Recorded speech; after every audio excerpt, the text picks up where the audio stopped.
말씀은 내 명령을 지키라.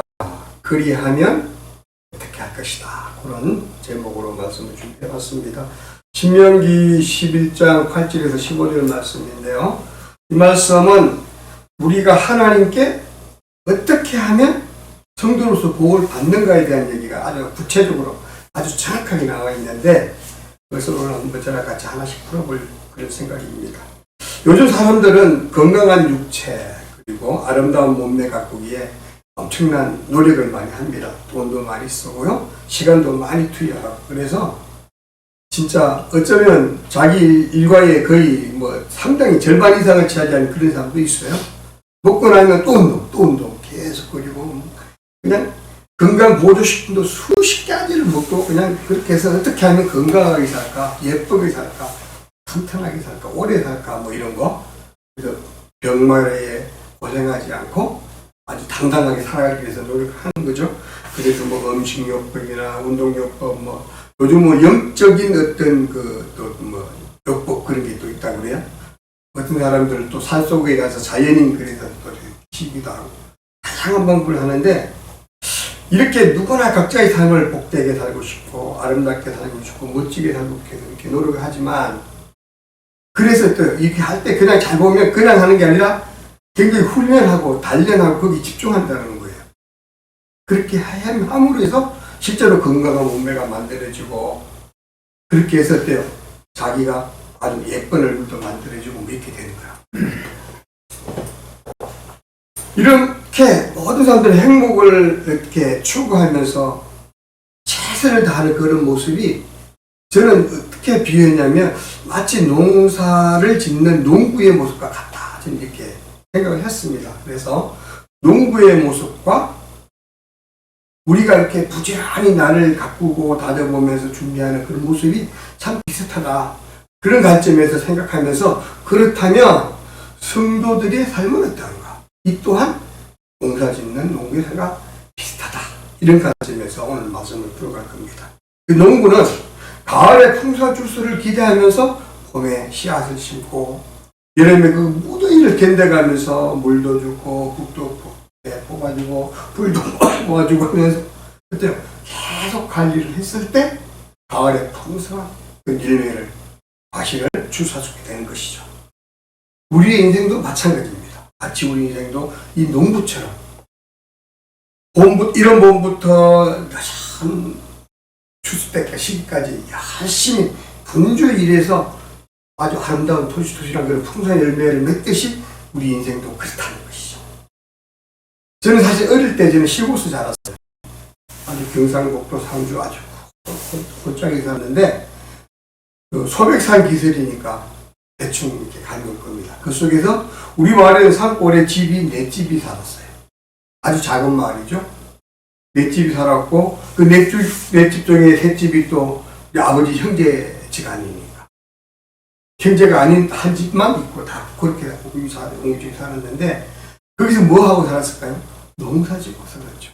우리 엄마 아버지는 부지런히 농사 짓고 우리 엄마 아버지뿐만 아니라 우리 큰아버지들 또 이웃까지 다 4집이 전부 다 부지런히 농사를 지었는데 새벽이 동트기 전에 우리가 눈을 뜨고 나면 벌써 엄마 아버지는 나가고 안 계신 거예요. 그러니까 동이 트기 전에 벌써 나가셔서 지게 지시고 갱이랑 삽이랑 이런 것들이 다 도구 생겨서 나가신단 말이에요. 그러면 언제 들어오시냐면 해가 지고 어둑어둑하고 깜깜할 때 그때 들어오시는 거예요. 아주 그냥 하루 종일 일하시고 지친 몸으로 들어오시는 그런 모습 보면 정말 안타깝죠. 이런 모습을 쭉 어릴 때부터 봤기 때문에 저희 형제들은 서울에 와서 살면서도 한 시간도 우리가 낭비할 수가 없었어요. 우리가 못된 짓을 하려고 살짝 생각할 때마다 엄마 아버지 모습이 떠오르는 거예요. 지금도 열심히 농사 짓고 있어요. 땀 흘리고 일하고 있어요. 그 모습을 생각하면 절대 딴짓을 할 수가 없었어요. 그래서 나름대로 열악한 조건 속에서 최선을 다해서 공부할 수 있었던 것이죠.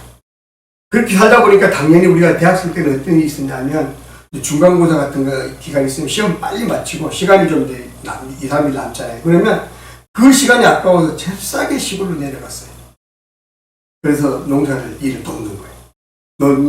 농사 일을 도는데 그때 얼마나 힘든 건가를 그때 알았어요. 왜냐하면 어릴 때부터 쭉 부모님이 농사 짓는 걸 봤기 때문에, 그리고 우리가 이렇게 덜판 일하는 농부들의 모습 보면 되게 아름답게 보이고 목가적으로 보이잖아요. 그게 그렇게 힘들 줄 몰랐는데 그 일을 도와보면서 느낀 거는 너무너무 힘든 거야. 우리는 한 2, 30분밖에 안 했는데 벌써 온 종아리가 쑤시고 허리가 아프고 그냥 미치는 거예요. 그렇게 해서 하루 생활 얼마나 긴지 이게 또 시간이 가질 않아. 구름만 지나가지 해는 항상 그 자리에 있는 거야. 해그름 했는데도 불구하고 해가 아직도 남아있어 안 떨어지네. 그러면 막 미치는 거예요. 그러면서 농사일이 이렇게 힘들구나. 농부일이 이렇게 힘들구나. 그런 걸 그때 하시면서 부모님의 마음을 조금씩 이해하기 시작했던 것 같아요. 그럴 때는 어떤 마음까지 생기냐면 막 지나가는 이렇게 사람들, 지나가는 버스, 그 속에 사람들이 부러울고 그 정도 있어요. 얼마나 농사일이 힘들면 그런 생각이 들었겠어요? 이 힘든 그 과정을 통해서 부지런히 무언가를 투입할 때 추수가 온다는 거죠. 가을의 열매가 맺혀진다는 것입니다. 농부는 봄에 씨앗을 뿌리면 가을에 풍성한 열매를 얻을 수 있음을 기대하고 열심히 노동하고 열심히 심고 가꾸며 그렇게 한여름의 그 더위를 참아냅니다. 농사일은 아무리 힘이 들어도 반드시 해야 될 그 과정이 있고 순서가 있기 때문에 그걸 다 해야 돼요. 하지 않으면 100% 그게 표가 납니다. 반드시 해야 될 그 물을 댔다가 뺐다가 관리하면서 풀을 뽑았다가 약을 쳤다가 이 과정을 충실하게 하지 않으면 100% 가을에 표가 납니다. 그 정도로 한시도 소홀히 할 수 없는 게 농사라는 것이죠. 그래서 매년 때가 되면 농사일로 지쳐 계실 부모님을 생각하면서 하나님 우리도 공부하고 그렇게 해서 오늘날까지 이렇게 살아온 것 같습니다. 오늘 우리가 농부일을 생각하면서 기억해야 될 것은 농사일은 심은 대로 거두고 수고한 대로 먹을 수 있다는 것입니다. 그런 믿음이 없으면 절대 심을 수 없는 거예요.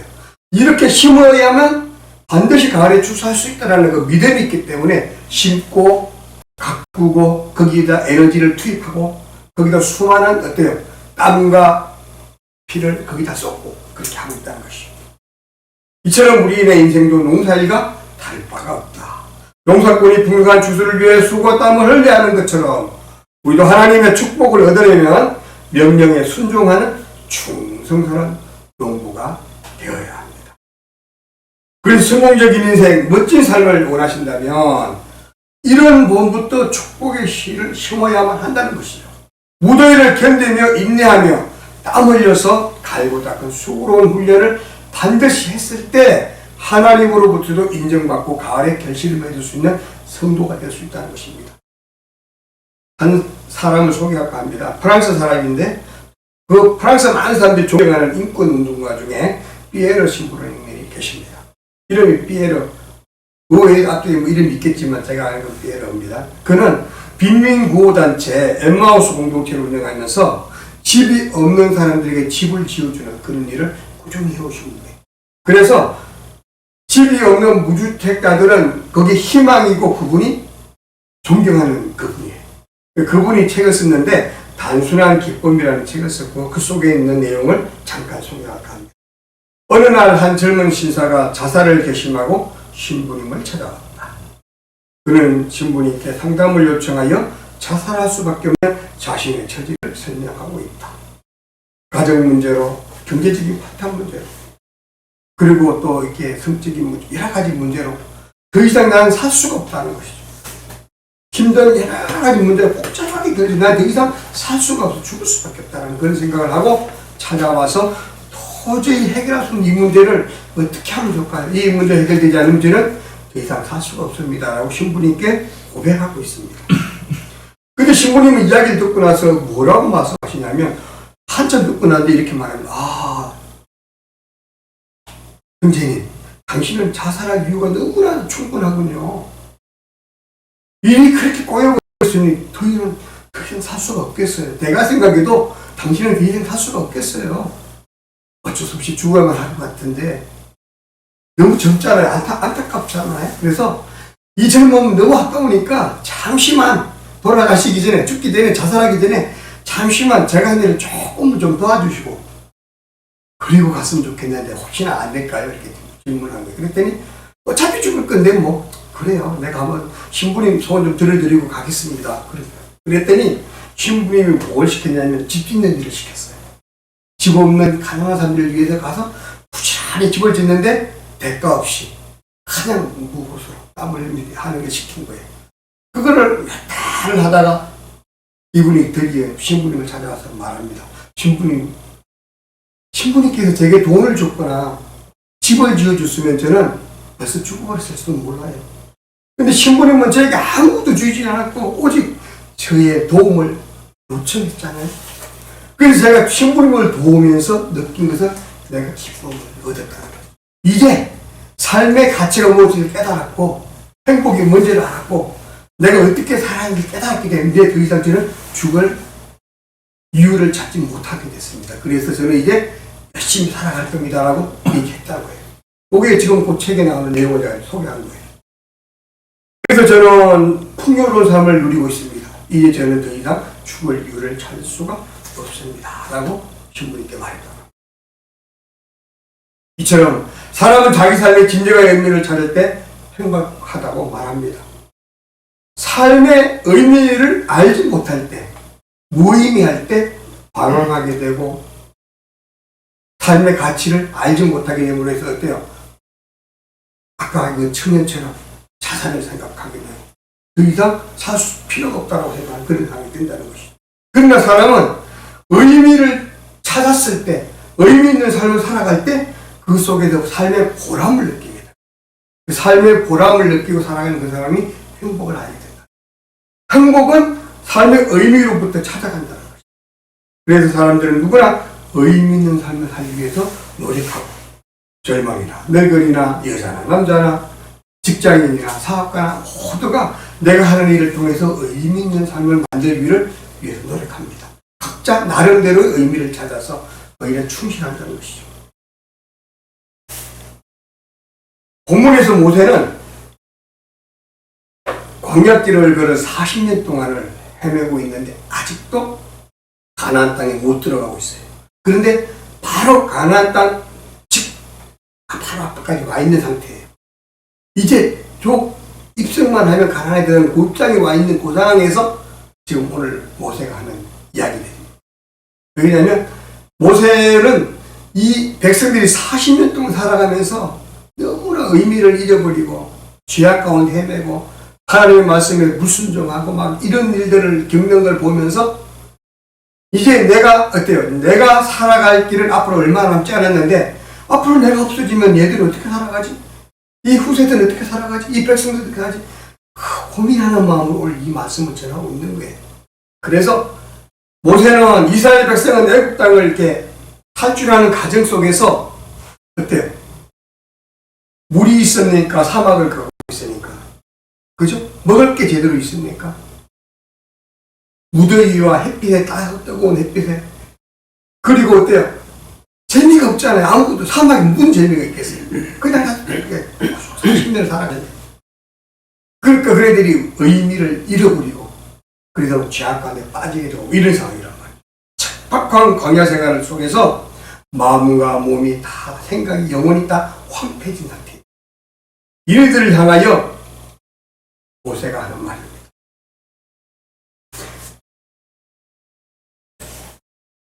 이런 백성들의 모습을 보면서 모세는 너무나 걱정이 태산이었고 그래서 모세가 신명기 6장부터 이렇게 말합니다. 하나님의 명령에 순종할 것을 당부하면서 순종을 하게 되면 생명과 축복의 면류관을 받을 것이지만 네가 불순종하게 되면 죽음이 있을 것이고 저주를 받을 것이다.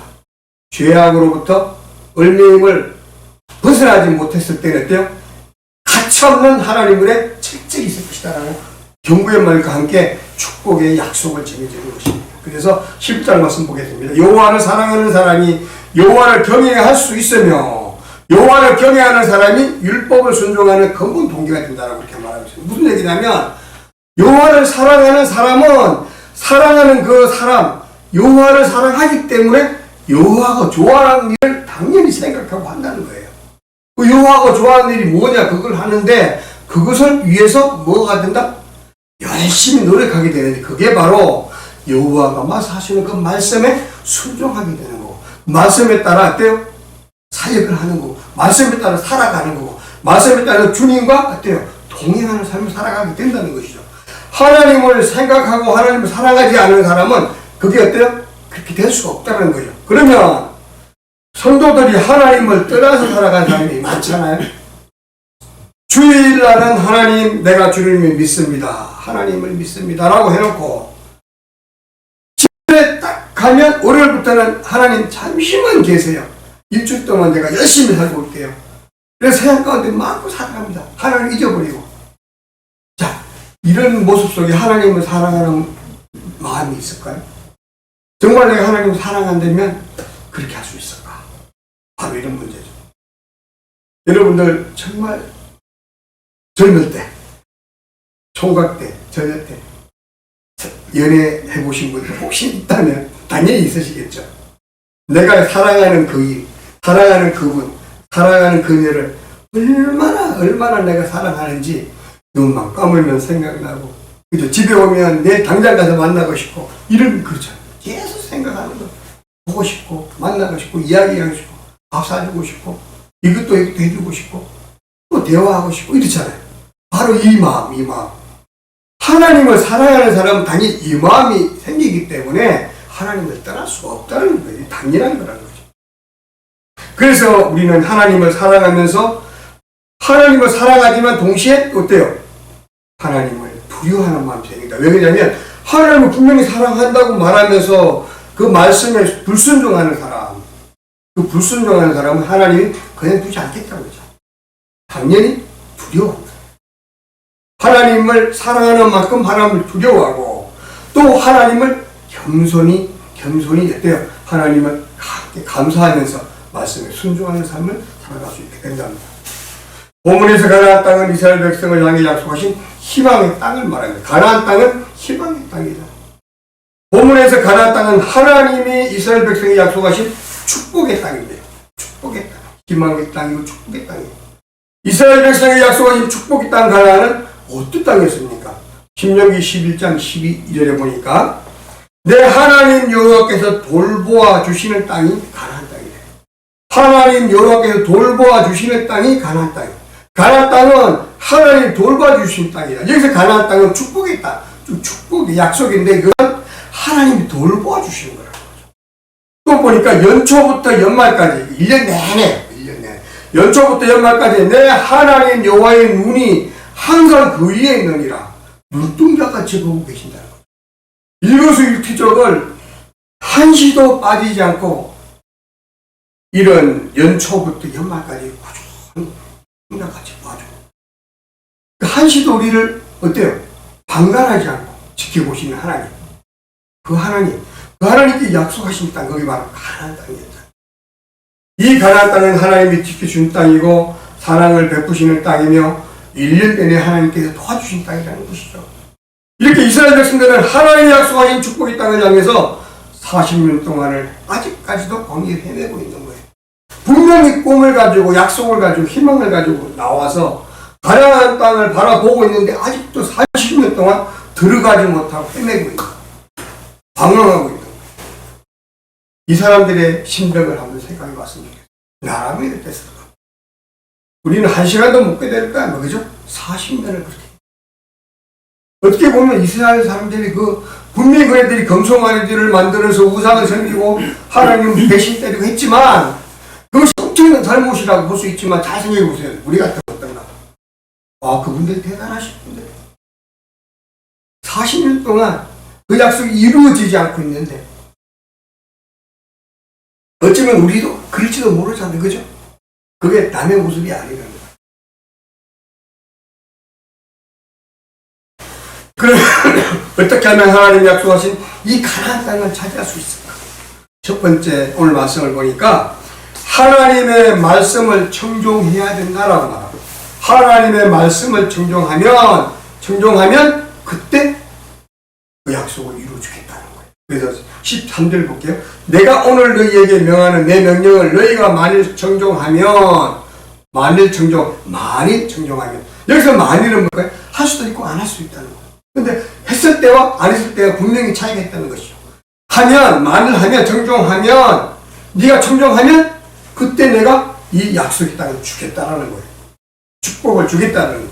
그래서 14절에 어떤 걸 주겠냐 보니까 여호와께서 너희의 땅에 이른비와 늦은비를 적당한 때에 내리니, 이른비와 늦은비를 적당할 때, 아주 적당한 때, 필요할 때 내리니 너희가 곡식과 포도주와 기름을 얻을 것이요. 16절에 보니까 또 가축을 위하여 들에 풀이 나게 하리니 내가 먹고 배부를 것이야. 하나님의 말씀을 청종하면 많이 청종하면 이 축복을 주겠다는 거예요. 이 축복. 청종하지 않으면 어때요? 절대 이것을 누릴 수 없다는 거예요. 청종하면 약속의 땅에서 내가 풍성한 결실을 누릴 수 있다. 여기서 청종한다는 건 어떤 겁니까? 청종한다는 건 말씀 듣기를 갈급해서, 두 귀를 쫑긋 세운 상태, 이런 거. 그래서 진지한 마음으로 말씀에 집중하여 말씀을 곱씹어 새기는 자세, 이걸 청종한다라고 말합니다. 진지하게 듣고 깨달은 말씀을 지키면 말씀에 순종하는 상태다. 이렇게 보시면 순종한다. 우리가 말씀을 청종하는 방법은 몇 가지 있습니까? 실제 우리 삶 속에서 말씀 청종하는 방법. 성경책을 읽으면서 순종할 수 있죠. 그죠? 성경책 읽으면서 우리가 묵상하면서 큐티하면서 하나님의 뜻을 내가 받아들이고 그 말씀을 청종하는 모습. 두 번째 청종하는 모습이 뭡니까? 오늘처럼 이렇게 설교 말씀을 들으면서, 사역자의 말씀을 들으면서 말씀을 청종하는 거예요. 세 번째 뭐가 있습니까? 내가 기도를 통해서 예수님과 직접, 하나님과 직접 소통하고 대화하면서 하나님의 뜻과 말씀을 듣는 거예요. 이것을 꾸준하게 진지하게 해야 된다. 쉬지 않고. 이게 청종하는 상태, 청종. 이렇게 말씀을 청종하면 하늘 문을 여시어 이른비와 늦은비를 내리신다고 했는데, 여기서 이른비와 늦은비는 뭐냐면 이스라엘은 가을부터 봄까지 이렇게 비가 많이 내리는데, 여기서 이른비는 봄에 내리는 비가 아니라 가을비예요. 10월달 정도에 내리는 비. 이 가을비, 이걸 이른비라고 하는데 그때가 바로 보리를 심는 시기예요. 여름에 아주 그냥 무더위와 햇빛에 말라 터진 그런 땅이 이 이른비를 통해서 촉촉하게 땅이 젖으면 그때 씨앗이 어때요? 싹을 틀 수 있게. 이거 내리지 않으면 결코 보리씨를 심을 수 없다. 그래서 여기 이른비는 가을에 내리는 비다. 그래서 어때? 싹을 돋을 수 있도록 땅을 옥토가 되게 만들어줘요. 이게 바로 이른비다. 근데 이걸 언제 준다고요? 적당한 때에. 참 표현 끝내주는 거, 적당한 때. 하나님 필요할 때는 반드시 준다는 거, 적당한 때. 하나님 주시지 않으면 적당한 때 내려주시지 않으면 어떻게 돼? 절대 농사 지을 수 없는 땅에. 우리가 봤을 때 척박한 땅이 척박한. 물이 고여있는 땅이 아니라는 거죠. 근데 하나님이 적시적소에 물을 내리셔서, 비를 내리셔서, 어때요? 가을, 씨앗을 심을 수 있도록 한다는 거죠. 늦은비는 언제냐? 3, 4월달에 내리는 봄비입니다. 이 봄비는 뭐냐면, 이때 봄비가 내려야지 이 보리싹이, 아주 알이 통통하게 맺힌대요. 꼭 필요하다. 그러니까 하나님이 얼마나 놀라운 거냐면, 필요할 때, 적정할 때에 이른비와 늦은비를 주셔서 우리가 먹고 사는데, 농사 짓는데 아주 않도록 도와주겠다는 약속의 말씀입니다. 간단해. 엄청난 거야. 네가 돈을 얼마나 내라. 그러면 내가 도와줄게. 그게 아니잖아요. 내 말을 청종하고 거기에 따라서 순종하고 그렇게 하면 이렇게 엄청난 축복을 주겠다는 거예요. 너무 간단한데 우리는 이걸 어때요? 너무 막연하게만 생각하고 있는 거예요. 하나님께서 이렇게 이른비와 늦은비를 적당한 때 내려주셔 땅을 비옥하게 하시고 이 비옥해진 땅에서 곡식과 포도주와 기름을 얻을 것이요 먹고 배부를 것이다 라고 말씀하고 계십니다. 다만 우리가 할 일은 하나님의 말씀을 청종하여 듣고 들은 대로 순종하며 청종하면 그러면 이렇게 해주신다는 거예요. 이렇게 예비해 주신 하나님의 풍성한 풍성한 축복의 약속, 이건 우리가 누리지 못하는 이유는 뭘까요? 어떻게 보면 너무 간단할 수도 있잖아요. 그치? 근데 우리는 이거를 누리지 못한단 말이에요. 왜일까? 우리가 말씀을 순종하지 못했기 때문이고 청종하지 못했기 때문이에요. 무슨 말을 우리가 들어야 되고 무슨 말을 순종해야 됩니까? 하나님의 말씀, 성경 말씀입니다. 성경 말씀, 하나님의 말씀.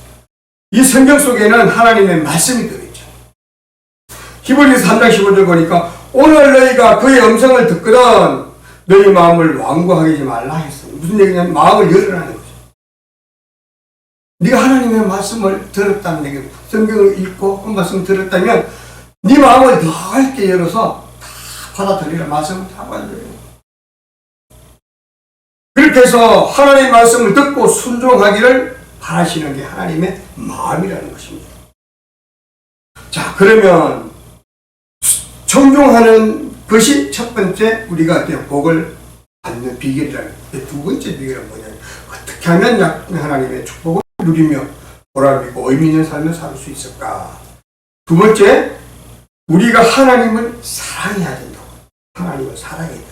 성도가 마음을 다하고 수품을 다해 하나님을 사랑할 때 약속된 복을 주겠다고 약속하고 계십니다. 그럼 우리가 사랑한다는 의미는 뭡니까? 아까 잠시 얘기했는데 내가 누구를 사랑한다 하게 되면 거기에 나의 모든 관심이 집중될 수밖에 없다는 거죠. 그죠? 사랑하는 것에 집중될 수밖에 없고, 그러니까 당연히 그 사랑하는 것을 위해서 내 모든 걸 투입할 수 있고요. 이 사랑이 아주 고귀한 사랑일 때는 목숨까지도 바치잖아요. 예수님은 우리를 사랑하셔서 실제로 어때요? 자신의 목숨을 십자가에 바치기까지 살아가셨다는 거죠. 우리가 각자 내가 사랑하는 건 나 자신이야 라고 생각해 봅시다. 나 자신을 사랑하는 사람은 어떤 모습일까요? 욕심, 그죠? 이기심, 탐욕, 그걸 사랑하게 될 수밖에 없다는 거죠. 돈, 내 가족, 내 것, 내 집, 내 차, 내 직장, 그죠? 나를 사랑하는 사람은 바로 내 주변을 사랑할 수밖에 없는 거예요. 돈을 사랑하는 사람은 어때요? 돈을 사랑하는 사람? 돈을 벌기 위해서 막 모든 수단과 방법을 가리지 않고 다 하잖아요. 사기도 치고 거짓말로 해서 그냥 속여서 팔기도 하고 100원짜리를 200원에 팔기도 하고 그렇잖아요. 거짓하고 죄를 짓게 됩니다. 명예와 건세를 사랑하는 사람은 어떤 일을 할까요? 명예와 건세를 위해서 불법을 자행하기 쉽다. 비리에 빠지기 쉽다. 근데 하나님을 사랑하면 가장 행복한 삶을 살 수 있다는 게 오늘의 말씀입니다. 하나님을 사랑하면 풍요롭고 복된 삶을 살 수 있다는 것이죠. 마태복음 22장 37절 39절에 보면 한 율법사가 예수님께 질문하고 있습니다. 예수 선생이요, 율법 중에 어느 계명이 가장 크고 중요합니까? 라고 묻습니다. 그래야 예수님께서 말합니다. 내 마음을 다하고 내 목숨을 다하고 뜻을 다하여 주 너의 하나님을 사랑하라. 주 너의 하나님을 사랑하라. 이것이 바로 가장 크고 첫 번째 계명이다. 주 너의 하나님을 사랑하는데 네 마음을 다해, 네 모든 목숨을 다해, 네 뜻을 다해, 지정의를 다하라는 거예요. 나의 지와 정과 의를 다해서 하나님을 사랑하면 이때 하나님이 어때요? 네가 나를 청종하는구나, 네가 나를 순종하는구나, 네가 나를 사랑하는구나 하고 그때 약속하신 축복의 통로를 열어주신다는 거죠. 둘째는 그와 같은 내 이웃을 내 몸과 같이 사랑하라. 이게 나오는 말씀입니다. 자, 하나님을 사랑한다면 당연히 이어지는 게 너가 나를 사랑하지? 네가 이웃을 사랑해. 이게 두 번째 계명이야. 이렇게 말합니다. 요거는 같이 연결되어 있다는 거죠. 자, 왜 그럴까요? 하나님이 이렇게 말합니다. 네가 이웃도 사랑하지 못하면서 어떻게 네가 나를 사랑하니? 이렇게 본다. 하나님을 사랑하는 사람은 당연히 이웃을 사랑할 수밖에 없다는 거죠. 왜 그러냐면 이 이웃은 하나님이 가장 소중하게 여기는 것이기 때문에 내가 사랑하는 분이 소중하게 여기는 그것을 나도 소중하게 여길 수밖에 없다는 게 이게 바로 하나님을 사랑하는 원리의 첫 번째입니다. 우리가 이웃을 사랑하는 이유는 그냥 이웃을 사랑하는 게 아니라 하나님이 우리 이웃을 너무너무 사랑하기 때문에 내가 하나님을 사랑하는 만큼 나도 이웃을 사랑할 수 있다는 것입니다. 이게 바로 하나님을 사랑하는 사람의 모습이라는 것입니다. 하나님 앞에 인정받고 축복받는 사랑의 세 단계가 있습니다. 먼저 하나님과 이웃에게 관심을 갖는 단계. 관심 갖지 않으면 두 번째 단계 넘어갈 수 없다는 것입니다. 우리 주변에 이웃 어려운 사람은 없는가? 지금도 굶고 있는 사람은 없는가? 이 추위에 얼마나 고통에 떨고 있는 사람이 없는가? 그런 관심을 두지 못하는 사람은 그 이웃을 사랑할 수 없다는 거예요. 그리고 내 것을 아낌없이 나눌 수 있는 헌신의 단계로 넘어갑니다. 내 걸 나누려면 어때요? 헌신할 수 있어야 돼요. 헌신. 내 거를 아낌없이 나눌 수 있는. 먹을 것도 나누고 돈도 나누고 나의 에너지도 나눌 수 있는. 마지막 세 번째 단계가 희생의 단계이면 충성의 단계. 예수님이 그랬던 것처럼 나를 희생해서 우리들을 살릴 수 있는 그 희생의 단계까지. 이 3단계까지가 사랑을 우리가 실천하는 하나님 사랑의 3단계라고 그래. 하나님 사랑의 3단계죠. 진정으로 사랑하는 사람을 내가 위한다면 말로만 하지 않을 거예요. 우리 그렇잖아요. 우리가 우리 아이들을 얼마나 사랑합니까? 그걸 절대 말로 하지 않죠. 필요하면 등록금도 내주고 필요하면 장학금도 사주고 공원에 내려가서 놀기도 하고 맛있는 거 사주기도 하고 하자면 행동으로 하잖아요. 물질과 시간을 바쳐서 사랑해야 됩니다. 목숨까지 바치겠다는 자세로 사랑하는 게 필요합니다. 사랑의 단계에 따라서 결과도 달라진다고 합니다. 여러분은 내가 하나님을 사랑하는 단계가 몇 단계까지 가는가? 관심의 단계인가? 헌신의 단계까지, 희생의 단계까지 한번 생각해 보십시오. 나는 내가 하나님을 사랑하는 정도가 그 3단계 중에 어느 단계가 있는가? 가능하면 3단계까지 다 갈 수 있으면 좋겠다는 생각이 듭니다. 그래서 우리는 어때요? 겸손히 무릎 꿇고 자신을 포기하는 겸손한 자세가 필요하다는 것입니다. 우리가 진실로 하나님을 사랑하면 하나님께서 축복을 주시다고 분명히 약속했습니다. 그런데 오늘날 사람들이 축복받지 못하는 이유가 무엇일까요? 그것은 우리가 하나님을 진정으로 사랑하지 못하기 때문입니다. 입술로는 주님을 사랑한다고 했지만 마음속으로는 주님을 진정으로 사랑하지 못하고 있는 게 아닌가. 행동에도 사랑이 나타나지 않고 이웃사랑도 모습이 나타나지 않고 그저 내 가족, 그저 내 몸, 그저 내 것 이것만 챙기고 살아가는 우리들의 모습이 참 많다는 것이죠. 저도 마찬가지고 아마 그렇죠? 하나님을 사랑하면 시편 91편 14절에서 16절에 보면 하나님이 이러시되 그가 나를 사랑한즉 우리가 하나님을 사랑한즉 내가 그를 건지리라. 하나님께서 건져주신다는 거예요. 그가 내 이름을 안즉 우리가 하나님을 알면 내가 그를 높이리라. 우리를 높여준다는 거예요. 그가 내게 간구하리니 기도하리니 내가 그에게 응답하리라. 기도 응답해 주신다는 거예요. 그들이 환난 당할 때에 내가 그와 함께하여 그를 건지고 영화롭게 하리라. 내가 그를 장수하게 함으로 그를 만족하게 하며 나의 구원을 그에게 보이리라 하시니. 우리가 그렇게 하면 만약에 우리가 주님을 사랑하면 만약에 우리가 주님을 청종하면 이렇게 하겠다는 거예요. 우리가 하지 않으면 안 됩니다. 하나님은 절대적인 사랑을 갖고 계시지만 우리에게 요구하는 건 뭡니까? 사랑을 요구하는 거예요. 관심을 요구하는 거예요. 하나님께 우리의 모든 집중을 요구하는 거예요. 네 돈, 너 집 팔아서 돈 가져가고 이게 아니에요. 그게 아니에요. 네가 노동해서 뭘 갖고 와 이게 아니에요. 너무 간단한 거야. 하나님이 네가 나를 내 말을 청종하고 내 말에 순종하면 돼. 그리고 네가 나를 사랑하는 거야. 이걸 요구하는. 그러면 이렇게 주시겠대요. 네가 나를 사랑한 적 내가 너를 웅덩이에서 건지겠다.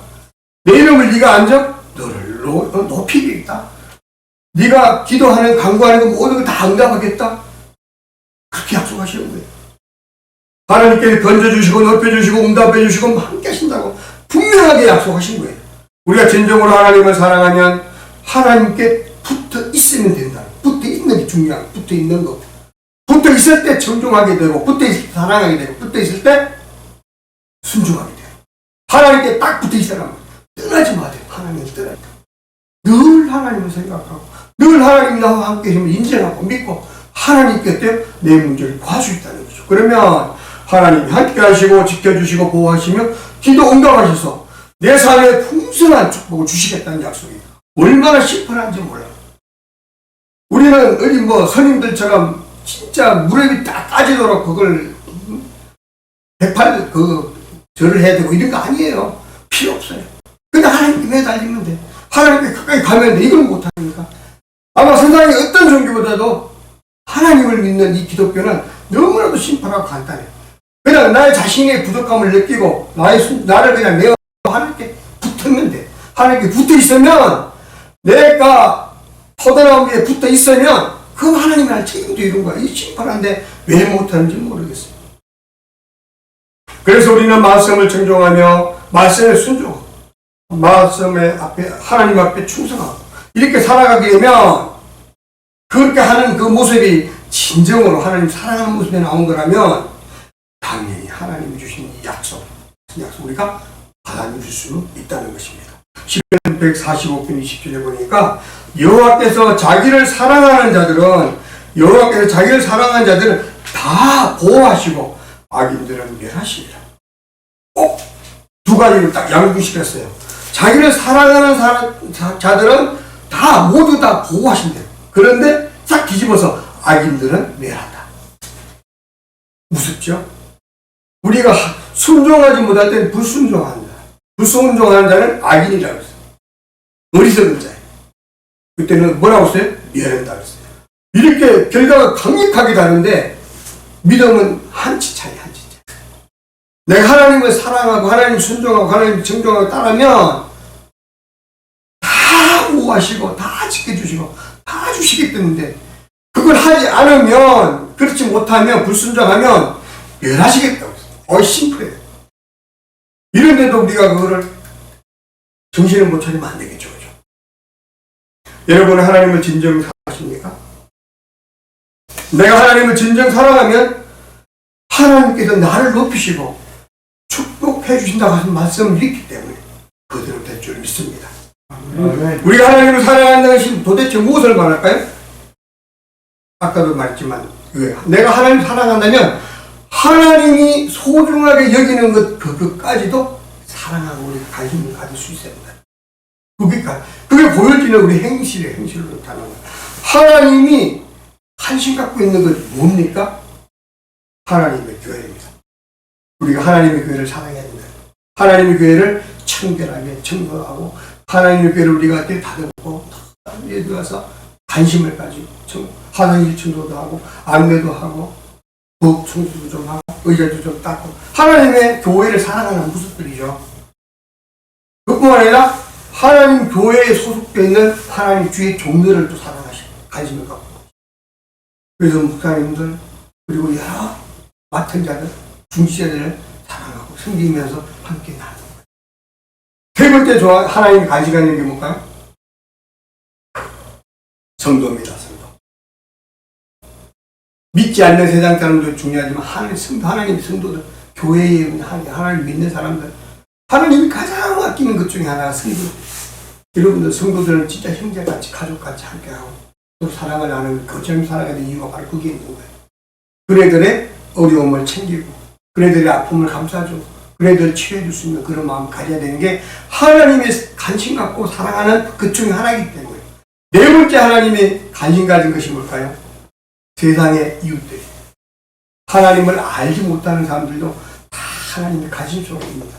그네들 우리가 정말 하나님을 사랑한다면 그네들의 영혼을 위해서 뭘 해야 됩니까?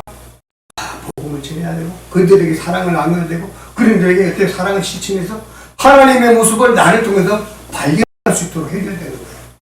하나님 믿는 사람은 저런 거구나. 나도 저렇게 해봐야 되겠다라고 할 수 있도록 입으로 말씀을 전하는 것도 중요하지만 내 행위와 삶을 통해서 하나님의 사랑을 증거하는 것이 필요하다. 이게 바로 하나님을 사랑하는 실제적인 모습들이다 라고 생각하면 됩니다. 이렇게 하나님은 자신을 사랑하는 자를 사랑해 주시고 축복해 주신다고 약속해 주셨습니다. 그러므로 우리가 무엇보다도 하나님을 먼저 사랑하며 살기를 원합니다. 그럼 세 번째, 어떻게 하면 이렇게 의미 있는 삶을 살아갈 수 있을까? 세 번째는 마음과 뜻을 다해 하나님을 섬기라고 했습니다. 신명기 11장 13절에 보니까 내가 오늘 너희에게 명하는 내 명령을 너희가 만일 청종하고, 아까 나왔죠. 두 번째, 너희 하나님 여호와를 사랑하여, 세 번째, 마음을 다하고 뜻을 다하여 섬기면, 이 세 가지가 그죠? 나머지 섬기면, 그러면 내가 약속한 이 축복을 네가 다 누릴 수 있다는 거. 내가 너를 지켜주겠다. 네 어려움을 내가 다 해결해 주겠다. 네가 엉덩이에 빠졌을 때 내가 너를 건져주겠다. 내가 너의 권력과 위치를 다 높여주겠다. 세상 어떤 사람보다 너를 높은 곳에 놓아주겠다라고 약속하고 계신 거예요. 하나님을 진정으로 사랑하는 사람은 당연히 하나님을 위해서 최선을 다하고 섬길 수밖에 없다는 것이죠. 마가복음 14장에 보면 마리아의 향유로 주님을 섬기는 모습이 나오는데, 이게 성경에도 기록되어 있잖아요. 그죠? 이게 바로 섬김으로 축복받은 모습이죠. 하나님을 사랑하는 사람은 하나님을 위해서 내 모든 걸 바칠 수밖에 없다는 거예요. 비싼 향유를 어때요? 옥합을 깨서 그러잖아요. 이게 사랑하지 않으면 할 수 없는 거야. 돈 생각해 보세요. 그 어떻게 돈이, 이게 돈이 얼마인데, 뭐 제가 정확한 금액은 모르지만 제가 어디서 들었는데 뭐 3천만 원어치 했다 그러더라고, 그 옥합이. 그걸 깨뜨려서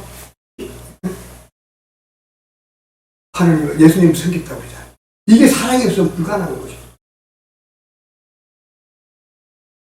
그러므로 교회에서 가장 큰 일꾼이 되는 방법이 무엇입니까? 하나님의 말씀을 청종하는 것. 두 번째, 하나님을 사랑하는 것. 세 번째, 하나님의 말씀에 어때요? 순종하고 하나님을 섬기는 것. 여기서 섬기면 하나님만 섬기는 것이 아니라 하나님을 섬기고 또 이웃을 섬기고 내 주변을 섬기는 것. 성도들을 섬기고 목사님을 섬기고 성도들을 다 섬기는 것. 예수님이 베드로에게 내가 이 사람들보다 나를 더 사랑하냐고 물었어요. 그 물음이 오늘날 우리에게도 묻는다고 생각해 보시면 참 좋을 것 같아요. 예수님께서 영배야, 네가 나를 사랑하니? 각자 예수님이 각자에게 묻고 계십니다. 네가 나를 사랑하니? 정말 나를 사랑하는 게 진실이니? 그렇다면 내가 소중하게 생각하는 것들을 너가 섬기라. 이렇게 말하고 이웃을 섬기고 복음을 증거하고 이렇게 하는 거죠. 그래서 우리가 이제는 기도할 때 이렇게 할 수 있습니다. 하나님, 제가 하나님을 사랑하게 해주세요. 이렇게 기도했으면 참 좋겠어요. 하나님, 제가 이웃을 섬길 수 있게 해주세요. 하나님, 저를 사용하셔서 저를 세상을 아름답게 하는 그곳에 내가 도구가 되게 해주세요. 이렇게 기도했으면 참 좋겠어요. 우리 크리스찬들은 다 세상의 도구였으면 좋겠어요. 세상의 왕관보다는 도구였으면 좋겠어. 그래서 나를 통해서 세상이 아름다워지고 밝아졌으면 좋겠다는 것이죠. 저는 목회자가 되기 전에 일반 교사로 이렇게 있을 때 고등교사만 35년을 했어요. 그리고 기념패도 이렇게 받았죠. 35년 하나 부서 35년 쉽지 않아요, 진짜. 근데 더 계속 저는 40년까지 계속 하려고 했는데 장로가 되고 나니까 팀장들은 교사를 못하게 해서 어쩔 수 없이 그래서 이제 끝났어요. 45년, 35년. 근데 지금도 굉장히 자부심이 있는 거는 하나의 교사를 35년을 했다는 거. 근데 우리 광교에 가면 성가대 중에 권사님들 되게 많아요. 30, 40년씩 성가대 하시는 분들 되게 많아요. 70 먹고도 하고 또 할머니 교사들도 많아요. 그분들 보면 너무 아름다운 게 충성하는 모습이죠. 평생 변치 않고 하나님을 사랑하는 모습으로 생각해요. 우리 이제 아름다운 소유교회가 개척된 지 2년이 이제 지났습니다. 2020년 10월 4일 날 우리가 개척했으니까 이제 2년 하고 한 3개월 됐네, 3개월 이렇게 지났는데 앞으로 우리 역사도 20년, 30년, 40년 갈 거로 믿습니다. 그러면 그때 가서 내가 아름다운 소유교회 시작하는 순간부터 지금까지 하나님께 봉사하고 사역하고 충성했구나. 사역에 이렇게 좀 자랑할 수 있으면 좋겠다는 생각이 드는 거예요. 우리 아름다운 성인교도 이런 역사가 좀 쌓였으면 좋겠다. 성도 한 사람 한 사람이 내가 아주 뭐 큰 일은 아니지만 그냥 화장실 청소만 매주 했어. 이렇게 자랑할 수 있으면 좋겠고, 계단 청소는 내가 맨날 보고마다 했지. 새로운 신자들은 내가 다 책임졌어. 뭐 이렇게 자랑할 수 있는 거. 엄청난 일 아니어도 내가 할 수 있는 것은 최선을 다한 그런 교회를 사랑하는 모습이고, 이게 하나님을 사랑하는 거죠. 그렇게 해서 하나님께 하나님을 사랑을 통해서 내가 교회를 섬기고 세상을 섬기고 이웃을 섬기는 그런 모습이 될 수 있다는 것이죠. 오늘 우리도 이렇게 봉사하며 살아갈 수 있기를 바랍니다. 중요한 것은 이것을 우리가 끝까지 포기하지 않고 변질하지 않고 가는 게 중요하다, 이런 생각이 들어요. 물론 하나만 가는 얘기 아니라 꼭 다른 게 관계없어요. 이게 다 해도 관계없지만 꾸준히 하나님을 해서 충성하는 게 중요하다는 거예요. 성경에 등장하는 믿음의 사람들 하나같이 보면 꾸준히 섬기고 헌신했던 사람들이 나옵니다. 갈렙은 85세까지 충성했어요. 모세는 120세가 될 때까지, 여호수아는 110세까지, 다윗은 80세까지, 다니엘은 93세까지 열정을 가지고 충성했습니다. 저와 여러분들도 마지막까지 꾸준하게 섬기는 하나님께서 향기로운 제사로 우리의 예배를 연락할 줄 믿습니다. 이왕 섬기되 희생적으로 섬길 수 있기를 바라고, 그리할 때 우리에게 주시기를 약속하신 하나님의 그 축복이 반드시 이루어질 줄로 믿습니다. 아멘. 이런 풍성한 축복을 예비해 놓은 세 가지 얘기했죠. 첫 번째가 하나님의 말씀을 청종할 때 이것이 이루어주겠다고 약속하시고, 두 번째는 하나님을 진정으로 사랑할 때 내가 너에게 약속한 것을 지켜주겠다. 마지막 세 번째, 내 마음과 뜻과 천품을 다해서 나를 섬길 때, 하나님을 섬길 때 내가 이 약속을 이루어주겠다, 이렇게 말하고 있습니다. 하나님의 풍성한 축복을 누리는 우리가 될 수 있기를 바랍니다.